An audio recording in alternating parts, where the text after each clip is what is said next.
626，也就是6月26，国际反毒日，台中市警察局自编自导拍一支宣传短片，叫做《阿虎学咏春》。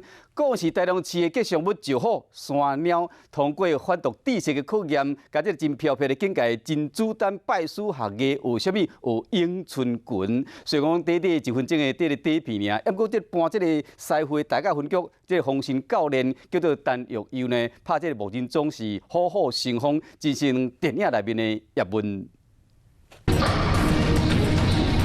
足紧的动作，不杀不动不精，对人也是对无认宗，这毋是凊彩拍拍尔。大教分局防身术的教官陈玉佑，伫反毒的宣导片当中，伊点出咏春拳真功夫，这互歹人，互台中市的吉祥物石虎家族，讲要向伊拜师学艺。想学咏春，要先回答我一个问题：新兴毒品会包装成什么样子，让人好奇的使用呢？影片虽然讲短1分钟，但是有咏春拳，还有可爱的石虎元素，真趣味，嘛有反毒的意识。